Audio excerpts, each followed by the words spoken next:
എല്ലാവർക്കും പുതിയൊരു വീഡിയോയിലോട്ട് സ്വാഗതം. അപ്പോൾ ഇന്നത്തെ വീഡിയോ നമ്മൾ സ്റ്റീംഡ് പുട്ടുപൊടി എങ്ങനെ വീട്ടിൽ തയ്യാറാക്കാം എന്നുള്ളൊരു വീഡിയോ ആണ് കേട്ടോ. അപ്പോൾ നിങ്ങൾക്ക് എല്ലാവർക്കും യൂസ്ഫുൾ ആവും. നമുക്ക് റേഷൻ പച്ചരി വെച്ചിട്ടാണ് ഞാൻ ഇന്നിവിടെ സ്റ്റീംഡ് പുട്ടുപൊടി തയ്യാറാക്കുന്നത്. ഇതേ മെത്തേഡിൽ ചെയ്യുകയാണെങ്കിൽ നിങ്ങൾക്ക് നല്ല സോഫ്റ്റ് ആയിട്ടുള്ള പുട്ട് റെഡിയാക്കി എടുക്കാൻ പറ്റും. പിന്നെ ഇത് പെട്ടെന്ന് പൊടിച്ചെടുക്കാനുള്ളൊരു ടിപ്പും അതുപോലെ തന്നെ ഇത് സ്റ്റോർ ചെയ്യാനുള്ള ടിപ്പൊക്കെ ഞാൻ ഈ ഒരു വീഡിയോയിൽ ഉൾപ്പെടുത്തിയിട്ടുണ്ട്. അപ്പോൾ നിങ്ങൾ വീഡിയോ ഫുള്ളായിട്ട് കണ്ടിട്ട് അഭിപ്രായങ്ങളൊക്കെ കമൻസ് ആയിട്ട് അറിയിക്കട്ടോ. അപ്പോൾ നമുക്ക് നേരെ വീഡിയോയിലോട്ട് പോകാം. സ്റ്റീംഡ് പുട്ടുപൊടി റെഡിയാക്കാൻ വേണ്ടിയിട്ട് ഞാനിവിടെ 4 കപ്പ് റേഷൻ പച്ചരി എടുത്തിട്ടുണ്ട് കേട്ടോ. അപ്പോൾ ഇത് സാധാരണ പച്ചരി നമ്മൾ കടയിൽ നിന്ന് വാങ്ങിക്കുമല്ലോ ദോശയൊക്കെ ചുടാൻ വേണ്ടി, അത് വെച്ചിട്ട് തയ്യാറാക്കാം.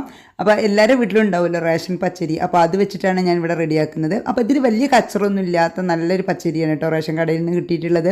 അപ്പോൾ ഇത് നമുക്ക് ഒരു 5-6 പ്രാവശ്യം കഴുകണം. നമ്മൾ വെള്ളം ക്ലിയർ ആവുന്നത് വരെ കഴുകണം. ഞാൻ എത്ര പ്രാവശ്യം എന്ന് പറയുന്നില്ല, അതിൻ്റെ അളവ് അതാണ്. എത്ര പ്രാവശ്യം കഴുകുമ്പോഴാണോ നമുക്ക് വെള്ളം ക്ലിയർ ആയിട്ട് വരിക അതുവരെ കഴുകുക. അപ്പോൾ മിനിമം ഒരു 5-6 പ്രാവശ്യം കഴുകേണ്ടി വരും. അതിനുശേഷം ഞാനിത് എടുത്തിട്ട് ഒരു സ്റ്റീമറിലോട്ട് ഇട്ട് കൊടുക്കുന്നുണ്ട് കേട്ടോ. അപ്പോൾ സ്റ്റീമറിൽ തന്നെ ഉണ്ടാവും ഹോൾസ്. അപ്പോൾ ആ ഹോൾസ് വഴി വെള്ളം താഴോട്ട് വന്നോളും. അപ്പോൾ അതുകൊണ്ട് ഈ സ്റ്റീമറിലോട്ട് ഞാൻ ഇപ്പം തന്നെ ഇട്ട് വെക്കുകയാണ്. എന്നിട്ട് ഒരു 5 മിനിറ്റ് ഇതിലൊന്ന് കിടന്നോട്ടെ. അതിന് ശേഷം നമുക്ക് ഇത് അടുപ്പിൽ വെച്ചിട്ട് സ്റ്റീം ചെയ്തെടുക്കാം കേട്ടോ. അപ്പോൾ വെള്ളം ഒന്നാണ് പോകാൻ വേണ്ടിയിട്ടാണ്. അപ്പോൾ വേറൊരു സ്റ്റീമറിലോട്ട് മാറ്റണ്ടെന്ന് വിചാരിച്ചിട്ട് ഈ സ്റ്റീമറിൽ തന്നെ ഇട്ടിരിക്കുകയാണ്. ഇനി ഒന്ന് ലെവൽ ചെയ്ത് കൊടുക്കുക. ലെവൽ ചെയ്ത് കൊടുത്തതിന് ശേഷം നമുക്ക് ഈ സ്റ്റീമറിൻ്റെ ഇതെടുത്തിട്ട് വേറൊരു പാത്രത്തിൻ്റെ മുകളിലോട്ട് വെച്ച് കൊടുത്തിട്ട് താഴെ പാത്രത്തിൽ നമുക്ക് വെള്ളം തിളപ്പിക്കാനായിട്ട് വെക്കാം. ആ വെള്ളം തിളക്കുന്ന സമയം നമുക്കിത് ഈ വെള്ളം ഒന്ന് പോകാനായിട്ട് ഒന്ന് അനുവദിക്കട്ടോ. ഒരു 5 മിനിറ്റ് സമയം. അപ്പോഴേക്കും നമുക്ക് ഇതിൽ വെള്ളം എടുത്തിട്ട് നമുക്ക് തിളപ്പിക്കാനായിട്ട് വെക്കാം. അപ്പോൾ വെള്ളം ഇപ്പോൾ നല്ലപോലെ തിളച്ചിട്ടുണ്ട് കേട്ടോ. ഇനി നമുക്ക് നമ്മൾ എടുത്ത് വെച്ച അരി ഇതിൻ്റെ മുകളിലോട്ട് വെച്ച് കൊടുക്കാം. ഇനി 10 മിനിറ്റാണ് സ്റ്റീം ചെയ്തെടുക്കേണ്ടത്. അപ്പോൾ ആദ്യത്തെ 5 മിനിറ്റ് കഴിഞ്ഞിട്ട് ഒന്ന് തുറന്ന് നോക്കുക. തുറന്ന് നോക്കിയിട്ട് ഒരു തവി കൊണ്ടൊന്ന് നമുക്ക് ഇളക്കി നോക്കാം. കാരണം ഈ അടിയിലുള്ള ഭാഗം മുകളിലോട്ടും മുകളിലുള്ള ഭാഗം അടിയിലോട്ടും ഒന്ന് ആക്കി കൊടുക്കാൻ വേണ്ടിയിട്ടാണ്. എല്ലാ ഭാഗത്തും ഒരുപോലെ സ്റ്റീം എത്താൻ വേണ്ടിയിട്ടാണ്. അപ്പോൾ അല്ലെങ്കിൽ ചില ഭാഗത്ത് വേവ് കൂടുകയും ചില ഭാഗത്ത് വേവ് കുറയുകയും ചെയ്യും. അതിനാണ് ഒന്ന് ഇടയ്ക്കൊന്ന് ഇളക്കി കൊടുക്കാൻ പറയുന്നത്. അപ്പോൾ ഒരു 5 മിനിറ്റിന് ശേഷം ഇതുപോലെ ഒന്ന് ഇളക്കിയതിന് ശേഷം നമുക്ക് വീണ്ടും ഇതൊന്ന് അടച്ചു വെക്കാം. പിന്നെ 5 മിനിറ്റ് കഴിഞ്ഞതിന് ശേഷം നമുക്ക് വീണ്ടും ഒന്ന് ഇളക്കി കൊടുത്തിട്ട് നമുക്ക് ഇത് ഫ്ലെയിം ഓഫ് ചെയ്യാം കേട്ടോ. ഇത് കണ്ടപ്പോൾ നല്ലോണം ആയിട്ടുണ്ട്, കട്ട പിടിച്ച പോലെ ആയിട്ടുണ്ട്.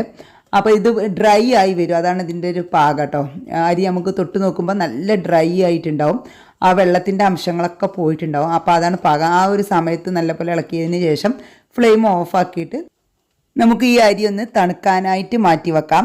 അപ്പോൾ അതിന് വേണ്ടിയിട്ട് പെട്ടെന്ന് തണുത്ത് കിട്ടാൻ വേണ്ടിയിട്ട് നമുക്കൊരു വലിയൊരു തട്ടോ അല്ലെങ്കിൽ വലിയൊരു പ്ലേറ്റോ എടുത്തിട്ട് അതിലോട്ട് ഈ അരി മാറ്റി കൊടുക്കാം. അങ്ങനെ ആകുമ്പോൾ നമുക്ക് പെട്ടെന്ന് തന്നെ തണുത്ത് കിട്ടും. അതല്ല ഞാനിപ്പോൾ ഇത് രാവിലെ തന്നെയാണ് ചെയ്യുന്നത്. എനിക്കിത് ഇന്ന് രാവിലത്തേക്കുള്ള ബ്രേക്ക്ഫാസ്റ്റ് തയ്യാറാക്കാൻ വേണ്ടിയിട്ടാണ്. ഇപ്പോൾ ഞാൻ ഈ ആദ്യം പുട്ടുപൊടി റെഡിയാക്കിയിട്ട് വേണം പുട്ട് റെഡിയാക്കാൻ. അപ്പോൾ ടൈമില്ല. അപ്പോൾ നിങ്ങൾ തലേ ദിവസമോ അല്ലെങ്കിൽ കുറച്ച് ദിവസം മുമ്പൊക്കെ അങ്ങനെ ചെയ്തിട്ട് നമുക്ക് ഇത് ഫ്രിഡ്ജിൽ സ്റ്റോർ ചെയ്ത് വെക്കാം.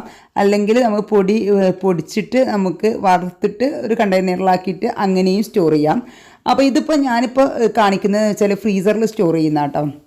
അപ്പോൾ നമുക്ക് ഇതുപോലെ ഈ ഒരു തളികയിൽ നിരത്തി കൊടുത്തതിന് ശേഷം തണുക്കാനായിട്ട് അനുവദിക്കാം. അപ്പോൾ ഇത് കുറച്ച് തണുത്തിട്ടുണ്ട് കേട്ടോ. അപ്പോൾ ഞാൻ കുറച്ചെടുത്തിട്ട് ഇപ്പോഴത്തെ ആവശ്യത്തിനുള്ളത് ഞാൻ പൊടിച്ചെടുക്കുകയാണ് കണ്ടോ. ഇപ്പോൾ മിക്സിയിലിട്ടിട്ട് നല്ലപോലെ പൊടിച്ചെടുത്തിട്ടുണ്ട്. അപ്പോൾ ഇതിൽ എളുപ്പത്തിൽ നമുക്കിത് പൊടിച്ചെടുക്കാൻ പറ്റും കേട്ടോ. ഇത് കാരണം ഇത് നല്ല ചൂടാറിയിട്ടില്ല. അപ്പോൾ മിക്സിയിലിട്ട് പൊടിക്കുമ്പോൾ പെട്ടെന്ന് വേഗം മിക്സി ചൂടാകുന്നത് പോലെയൊക്കെ തോന്നും.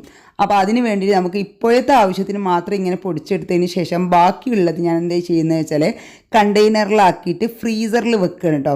അപ്പോൾ നമുക്ക് എപ്പോഴാണ് പുട്ട് ചുടാൻ പുട്ടുപൊടിക്ക് ആവശ്യമുള്ളത് ആ ഒരു സമയത്ത് ഫ്രീസറിൽ നിന്ന് എടുത്തിട്ട് മിക്സിയുടെ ജാറിലിട്ട് പൊടിച്ചെടുക്കുകയാണെങ്കിൽ വളരെ പെട്ടെന്ന് തന്നെ പൊടിച്ചെടുക്കാനും പറ്റും. എത്ര കാലം നമുക്കിത് സ്റ്റോർ ചെയ്യാനും പറ്റും കേട്ടോ. ഇതുപോലെ ഒന്ന് സ്റ്റീം എടുത്തതിന് ശേഷം ചൂടാറിയതിന് ശേഷം കണ്ടെയ്നറിലാക്കിയിട്ട് ഫ്രീസറിൽ സൂക്ഷിച്ചാൽ മതി. അല്ലെങ്കിൽ പിന്നെ ഫ്രീസർ വലിയ വലിപ്പമൊന്നുമില്ലാത്ത ഫ്രിഡ്ജൊക്കെ ഉള്ളവർക്ക് എന്ത് ചെയ്യാം, ഇത് പൊടിച്ചതിന് ശേഷം കുറച്ച് സമയം ഫ്രീസറിൽ വെക്കുക. ഒന്ന് തണുത്തതിന് ശേഷം ഇത് പൊടിച്ചെടുക്കുമ്പോൾ അത് പെട്ടെന്ന് പൊടിഞ്ഞു കിട്ടും. അതിന് ശേഷം നമ്മൾ എന്ത് ചെയ്യുക, ഒന്ന് ജസ്റ്റ് ഒന്ന് വറുത്തതിന് ശേഷം ഒരു 10 മിനിറ്റ് ഒന്ന് വറുത്തതിന് ശേഷം നമുക്ക് ഇത് ചൂടാറിയതിന് ശേഷം കണ്ടെയ്നറിൽ ഇട്ടിട്ട് അങ്ങനെയും സ്റ്റോർ ചെയ്യട്ടോ. അപ്പോൾ ഞാൻ ഇങ്ങനെയാണ് സ്റ്റോർ ചെയ്യാറുള്ളത്. ഇതുപോലെ സ്റ്റീം ചെയ്തെടുത്തതിന് ശേഷം ഫ്രീസറിൽ വെക്കും. അപ്പോൾ എന്നതിന് ശേഷം എന്നാണോ ഇനി പിന്നെ പുട്ടുണ്ടാക്കുന്നത് അന്ന് രാവിലെ എടുത്തിട്ട് പൊടിച്ചിട്ട് ജസ്റ്റ് ഇതുപോലെ പിന്നെ പൊടിച്ചെടുത്തതിന് ശേഷം നമുക്ക് പുട്ടിന് പൊടി നനക്കുന്ന പോലെ നനച്ചിട്ട് നമുക്ക് പുട്ട് ചുടുകയാണ് ചെയ്യുന്നത്. അപ്പോൾ ഇപ്പോൾ പുട്ട് ചുടാനുള്ളത് പൊടി ഞാൻ എടുത്തിട്ടുണ്ട്. ഒരു 4 ചിരട്ടപ്പുട്ടുണ്ടല്ലോ, ആ പുട്ടാണ് ഞാൻ തയ്യാറാക്കാറുള്ളത്. അപ്പോൾ ഇതിലോട്ട് ഞാൻ ആവശ്യത്തിന് ഉപ്പ് ഇട്ട് കൊടുത്തതിന് ശേഷം നമുക്കിതുപോലെ വെള്ളം ഒന്ന് കുടഞ്ഞാൽ മതി. ഇതിലോട്ട് കൂടുതൽ വെള്ളത്തിൻ്റെ ആവശ്യമില്ല. കാരണം എന്താ വെച്ചാൽ ഇത് വറുത്ത് സ്റ്റോർ ചെയ്യുമ്പോഴാണ് കൂടുതൽ വെള്ളം വേണ്ടത്. ഇതിലിപ്പോൾ നമുക്ക് ആ പൊടിക്ക് കുറേശ്ശെ വെള്ളം ഒഴിച്ചിട്ട് ഇതുപോലെ കൈ വെച്ചിട്ടൊന്ന് നനച്ചാൽ മതി. കറക്റ്റ് അളവ് ഞാൻ പറയുന്നില്ല, അതാണ് ഇതിൻ്റെ ഒരു പാകം. മറ്റേത് നമ്മൾ വറുത്ത് സൂക്ഷിക്കുകയാണെങ്കിൽ, വറുത്ത് കണ്ട് നമ്മൾ കണ്ടെയ്നറിലാക്കിയിട്ട് സൂക്ഷിക്കുകയാണെങ്കിൽ ആ പൊടിക്ക് അതേ അളവിൽ തന്നെ വെള്ളം വേണ്ടി വരും. കാരണം എന്താ വെച്ചാൽ ഒരു ഗ്ലാസ് പൊടി എടുക്കുകയാണെങ്കിൽ ഒരു ഗ്ലാസ് വെള്ളം തന്നെ വേണ്ടി വരും. കാരണം നമ്മൾ വറുക്കുന്ന സമയത്ത് ഇതിൻ്റെ വെള്ളത്തിൻ്റെ അംശങ്ങളെല്ലാം നഷ്ടപ്പെടും. അപ്പോൾ നമുക്ക് പിന്നെ പൊടി നല്ല ഡ്രൈ ആയി വരും. അപ്പോൾ നമുക്ക് നല്ല വെള്ളം ആവശ്യമുണ്ടാവും കേട്ടോ. അപ്പോൾ ഇതിൽ നമുക്ക് അത്ര വെള്ളത്തിന് ആവശ്യമില്ല. കുറച്ചായിട്ട് എടുത്തിട്ട് നമ്മൾ ആ പൊടി ഉതിർത്തല്ലോ, ആ ഒരു പാകമാവുന്നത് വരെ ഇതുപോലെ വെള്ളം ഒന്ന് കുടഞ്ഞു കൊടുത്താൽ മതി കേട്ടോ. ഇനിയിപ്പോൾ നമുക്കിതിപ്പോൾ നല്ലപോലെ ആയിട്ടുണ്ട്. പെട്ടെന്ന് തന്നെ ആയി കിട്ടും. നല്ല സോഫ്റ്റ് പുട്ടുമായിരിക്കും, നല്ല ടേസ്റ്റും ആയിരിക്കും കേട്ടോ. അപ്പോൾ ഇത് വറുത്ത് പൊടി വെക്കുമ്പോൾ വറുത്തൊരു ടേസ്റ്റും കൂടി കിട്ടും. പക്ഷേ ഇങ്ങനെ വെച്ചാലും ടേസ്റ്റിൽ ഒട്ടും കുറവില്ല കേട്ടോ. അപ്പോൾ ഞാൻ ഈ ഒരു ഇതിലാണ് പുട്ട് തയ്യാറാക്കുന്നത്. അപ്പോൾ ഇതിൽ അടിയിൽ ഭാഗത്തോട്ട് നമുക്ക് കുറച്ച് തേങ്ങ ഇട്ട് കൊടുക്കാം. അതിനുശേഷം നമുക്ക് എടുത്ത് വെച്ച പൊടി നമുക്ക് ഇതിൻ്റെ മുകളിലോട്ട് ഇട്ട് കൊടുക്കാം കേട്ടോ. പുട്ടിനെ ഉതിർത്തി വെച്ച പൊടി ഇട്ട് കൊടുക്കാം. ഇനി നിങ്ങൾക്ക് വേണമെങ്കിൽ നമ്മൾ ചിക്കൻ മസാല പുട്ടൊക്കെ തയ്യാറാക്കുമല്ലോ, അതിന് ചിക്കൻ്റെ മസാല, ഫിഷ് മസാല, എന്ത് മസാല ഒക്കെ ആണെങ്കിലും ഇതിനടിയിലിട്ട് കൊടുത്തിട്ട് ഇതുപോലെ ഈ ഒരു പുട്ടുപൊടി കൊണ്ട് എങ്ങനെ വേണമെങ്കിലും നമുക്ക് പുട്ട് തയ്യാറാക്കാം കേട്ടോ. എങ്ങനെ ഉണ്ടാക്കിയാലും നല്ല ടേസ്റ്റാണ്. അപ്പോൾ ഇനിയിപ്പോൾ സ്റ്റീംഡ് പുട്ടുപൊടി വലിയ വില കൊടുത്തിട്ട് നമുക്ക് മാർക്കറ്റിൽ നിന്ന് വാങ്ങിക്കേണ്ട ആവശ്യമില്ല. നമ്മുടെ വീടുകളിൽ എല്ലാവരുടെ വീടുകളിലും ഉണ്ടാവും റേഷൻ പച്ചരി. അത് വെച്ചിട്ട് തന്നെ നമുക്ക് അതേ ക്വാളിറ്റിയിലുള്ള സ്റ്റീംഡ് പുട്ടുപൊടി നമുക്ക് വീട്ടിൽ തയ്യാറാക്കി എടുക്കാനും പറ്റും. അത് ഒട്ടും പണച്ചെലവില്ലാതെ. അപ്പോൾ എല്ലാവരും ഇതുപോലെ ഒന്ന് തയ്യാറാക്കി നോക്കിയിട്ട് ഫീഡ്ബാക്കൊക്കെ ഒന്ന് അറിയിക്കണം കേട്ടോ. കാരണം നല്ല എളുപ്പമാണ്. ഇനിയിപ്പോൾ നിങ്ങൾക്ക് പഴയ മിക്സി ആണെങ്കിൽ പോലും നമ്മൾ ഫ്രീസറിൽ ആ അരി അങ്ങനെ വെക്കുന്നത് കൊണ്ട് തന്നെ പെട്ടെന്ന് തന്നെ നമുക്ക് പൊടിഞ്ഞു കിട്ടും. പിന്നെ മാത്രമല്ല മിക്സി ചൂടാകുന്ന പ്രശ്നങ്ങളൊന്നും വരില്ല. നമുക്ക് മിക്സിക്ക് യാതൊരു പ്രശ്നവും വരില്ല തണുത്ത അരി പൊടിച്ചെടുക്കുകയാണെങ്കിൽ കേട്ടോ. അപ്പോൾ അങ്ങനെയൊക്കെ ഉള്ളതുണ്ട്. ഇനി നിങ്ങൾക്ക് ഫ്രീസറിൽ സ്ഥലമില്ല എന്നുണ്ടെങ്കിൽ കുറച്ച് സമയം ഫ്രീസറിൽ വെച്ചതിന് ശേഷം പൊടിച്ചിട്ട് വറുത്തിട്ട് നമുക്കൊരു ബോട്ടിലാക്കിയിട്ട് സൂക്ഷിച്ചാൽ മതി. എത്ര ദിവസം വേണമെങ്കിലും കേടുകൂടാണ്ടിരിക്കും കേട്ടോ. അപ്പോൾ നമുക്ക് കൂടുതൽ അളവിൽ ഇങ്ങനെ ചെയ്ത് വെക്കുകയാണെങ്കിൽ കുറേ ദിവസത്തിന് നമുക്കുണ്ടാവും. അതല്ല നമുക്ക് അങ്ങനെ ചെയ്ത് വെക്കേണ്ട, ഫ്രഷായിട്ട് തന്നെ ചെയ്യണം എന്നുണ്ടെങ്കിൽ അങ്ങനെയും ചെയ്യാം കേട്ടോ. അതൊക്കെ നമ്മളെ ഇഷ്ടത്തിനനുസരിച്ച് ചെയ്യാം. അപ്പോൾ നമ്മുടെ പുട്ട് ഇവിടെ റെഡി ആയിട്ടുണ്ട്. അപ്പോൾ ഈ ബാക്കിയുള്ള ഈ അരി ഞാൻ ഇതുപോലെ കണ്ടെയ്നറിലാക്കിയിട്ട് ഫ്രീസറിൽ വെക്കുകയാണ് കേട്ടോ. അപ്പോൾ ഇതിൽ നിന്ന് ഞാൻ കുറച്ചും കൂടി എടുത്തിട്ട് തൽക്കാലം ഒന്ന് പൊടിച്ചിട്ടുണ്ട്. കാരണം എന്താ വെച്ചാൽ നമുക്ക് ആ എടുത്ത് വെച്ചത് തികഞ്ഞിട്ടില്ലായിരുന്നു. അപ്പോൾ 4 വേണ്ടിയിരുന്നു. അപ്പോൾ കുറച്ചും കൂടി എടുത്തിട്ട് ഞാൻ പൊടിക്കുന്നുണ്ട്. അപ്പോൾ അത് പെട്ടെന്ന് തന്നെ പൊടിഞ്ഞ് കിട്ടി, കുറച്ച് സമയം ഫ്രീസറിൽ വെച്ചോണ്ട്. അപ്പോൾ അതാണ് ഞാൻ പറയുന്നത്. അപ്പോൾ കുറച്ച് ഫ്രീസറിൽ വെച്ചിട്ട് പൊടിക്കണമെങ്കിൽ നല്ല സുഖമാണ്.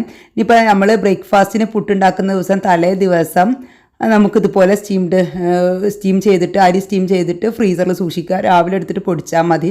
അങ്ങനെ ആകുമ്പോൾ എല്ലാം കൂടി രാവിലെ ചെയ്യേണ്ട ആവശ്യമില്ല. അപ്പോൾ നമ്മുടെ പുട്ട് ഇവിടെ റെഡി ആയിട്ടുണ്ട്. നല്ല വൃത്തിക്ക് കിട്ടിയിട്ടുണ്ട് കേട്ടോ, നല്ല പുട്ടുപൊടി. അപ്പോൾ എല്ലാവരും തയ്യാറാക്കി നോക്കണം കേട്ടോ. കാരണം എന്താ വെച്ചാൽ നല്ല സോഫ്റ്റുമാണ്. പിന്നെ നമുക്ക് നല്ല പോലെ കഴുകി നമ്മുടെ കൈ കൊണ്ട് തന്നെ പൊടിച്ചത് കൊണ്ട് തന്നെ നമുക്ക് വൃത്തിക്ക് കഴിക്കുകയും ചെയ്യാം. നമ്മൾ കടയിൽ നിന്നൊക്കെ വാങ്ങുമ്പോൾ അവർ ശരിക്കും കഴുകിക്കണോ എന്നൊക്കെ നമുക്കൊരു ചിന്ത ഉണ്ടാവുമല്ലോ. ആ ഒരു സംശയത്തിൻ്റെ ഒന്നും ആവശ്യമില്ല. നമ്മൾ കൈ വെച്ചിട്ട് തന്നെ നമ്മൾ നല്ലപോലെ കഴുകി ഇതുപോലെ പൊടിച്ച് കഴിക്കുകയാണെങ്കിൽ നമുക്ക് നല്ല സംതൃപ്തിയായിട്ട് തന്നെ കഴിക്കാൻ പറ്റും. പിന്നെ ഇത് നല്ല സോഫ്റ്റുമാണ്, നല്ല ടേസ്റ്റും ഉണ്ട്. പിന്നെ നമുക്ക് വലിയ മെനക്കെടുമില്ല കേട്ടോ. അപ്പോൾ ഞാൻ ഇതിലോട്ട് കടലക്കറിയാണ് തയ്യാറാക്കിയിട്ടുള്ളത്. കടലക്കറിയുടെ കൂടെ കഴിക്കാനും നമുക്ക് ചിക്കൻ മസാല പുട്ടോ അല്ലെങ്കിൽ ചെമ്മീനിൻ്റെ ഒരു മസാല ഉണ്ടാക്കിയിട്ടുണ്ട്. പുട്ടുപൊടി ഒരുപാട് പുട്ട് ഉണ്ടാക്കുന്ന വീഡിയോസ് ഞാൻ അതിനു മുമ്പ് ഷെയർ ചെയ്തിട്ടുണ്ട്. അതിന് ലിങ്കൊക്കെ ഞാൻ താഴെ കൊടുക്കുക, വേണമെന്നുള്ളവർക്കൊന്ന് ചെക്ക് ചെയ്താൽ മതി. അപ്പോൾ ഏത് രീതിക്ക് വേണമെങ്കിലും ഈ ഒരു പുട്ടുപൊടി കൊണ്ട് നിങ്ങൾക്ക് തയ്യാറാക്കാം കേട്ടോ. നല്ല ടേസ്റ്റാണ്. പിന്നെ അതുപോലെ സോയാബീൻ്റെ ഒരു പുട്ട് ഞാൻ ഇതിനു മുമ്പ് ഷെയർ ചെയ്തിട്ടുണ്ട്. എല്ലാം ഈ ഒരു പുട്ടുപൊടി കൊണ്ട് തന്നെ തയ്യാറാക്കാൻ പറ്റും കേട്ടോ. അപ്പോൾ എല്ലാവരും ഇതുപോലെ തയ്യാറാക്കി നോക്കിയിട്ട് ഫീഡ്ബാക്കൊക്കെ അറിയിക്കുക. ഇഷ്ടമായ ഫ്രണ്ട്സ് ആൻഡ് ഫാമിലിക്ക് വേണ്ടി ഷെയർ ചെയ്ത് കൊടുക്കുക. ചാനൽ ഇഷ്ടമാവുന്നുണ്ടെങ്കിൽ ഒന്ന് സബ്സ്ക്രൈബ് ചെയ്തിട്ട് സപ്പോർട്ടും ചെയ്യുക. അപ്പോൾ എല്ലാവർക്കും നന്ദി, നമസ്കാരം.